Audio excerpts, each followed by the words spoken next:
Ever heard of someone going from selling rice and doing odd jobs to building one of the world's biggest car companies?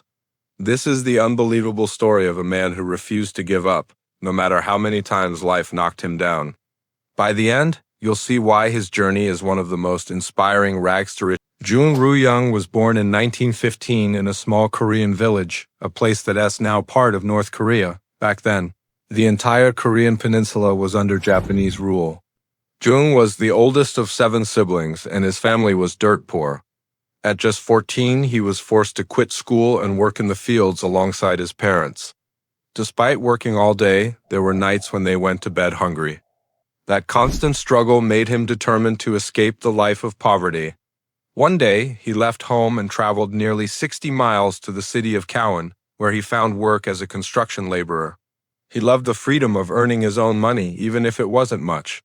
But after only 2 months, his parents tracked him down and dragged him back to the village. He tried running away 2 more times, but each time he was caught and sent back. Then a bad harvest hit the entire village, leading to food shortages. This was it. He decided to make one last escape, and this time he made it all the way to Seoul, the capital of... In Seoul, he took on any job he could find: construction work, factory labor, even cleaning. He stood out for his dedication and hard work. Eventually, he landed a job delivering rice on a bicycle. His efficiency boosted sales so much that the shop owner promoted him to manager. For the first time, he wasn't doing back-breaking labor, and he was thriving. But then tragedy struck. In 1937, the Second Sino-Japanese War broke out. With Japan controlling Korea, the government seized all rice shops to manage shortages. Jung's store was gone, and once again he was unemployed. Determined to find a business the Japanese army wouldn't take over, Jung opened a car repair shop. But disaster hit again. A fire destroyed the garage and every vehicle inside. Worse yet, he owed money for the damages. He refused to quit. Taking another loan, he reopened the shop and worked relentlessly until he paid off his debts. Within 2 years, business was booming. He had 70 to 80 employees and even moved his family from the village to Seoul. But then World War II reached Korea. Japan took control of workshops to produce military equipment, and once again, Jung's business was shut down. This time, however, he had learned his lesson. He had saved 50,000 won to start fresh after the war.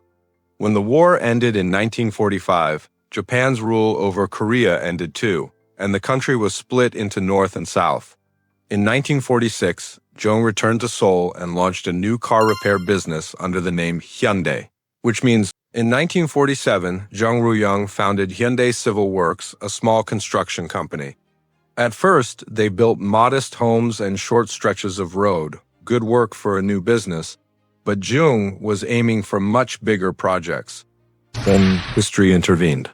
On June 25, 1950, supported by the Soviet Union, North Korea invaded South Korea.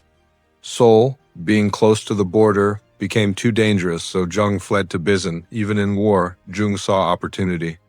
The United States military had arrived to assist South Korea, and they needed tents, warehouses, and various buildings for operations. Jung restarted his construction business and offered the Americans a deal. With the right budget, he could provide any type of construction service they needed.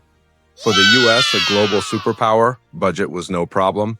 Soon, American officials began giving Hyundai project after project. Jung's team worked tirelessly, building a strong relationship, not just with the Americans, but also with the South Korean government. When the war ended, much of South Korea's infrastructure was destroyed.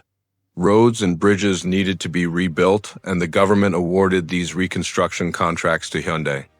The company's success grew so quickly that they began taking on massive projects, including South Korea's largest dam, the Soing Dam, and the country's most important expressway. Jung has strong ties with the government, and the Americans allowed him to easily import heavy machinery from the U.S. and win major contracts. The construction business was now firmly established. But Jung wasn't done. He wanted to return to his passion cars. This time he aimed higher than simple repairs.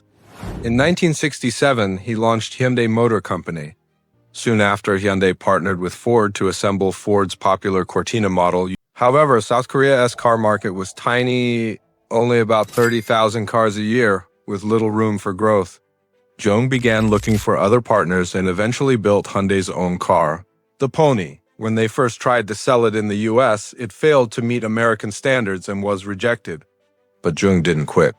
Hyundai made improvements, passed US regulations, and launched the car in America. The Pony became a hit for its affordability, even though some people mocked its low price. Hyundai responded by working even harder, improving quality, and introducing new models.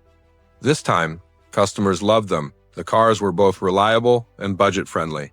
In just a few years, Hyundai became one of the world's major car manufacturers. Jung Roo-young, who began his life selling rice, was now the head of a global corporation. As age and declining health caught up with him, he retired and handed the company over to his sons. In 2001, Jung passed away, leaving behind the third-largest car manufacturing company in the world. And here is something you might not know. The Hyundai logo doesn't just represent the letter H. It actually depicts two people shaking hands. One is a company representative, and the other is from war-torn Korea to the global automotive stage. Jung Roo-young's life proves that with determination, vision, and relentless effort, no dream is too big. If you enjoyed this inspiring journey, hit the like button, subscribe for more amazing stories, and tell us in the comments, what's the biggest challenge you've ever overcome?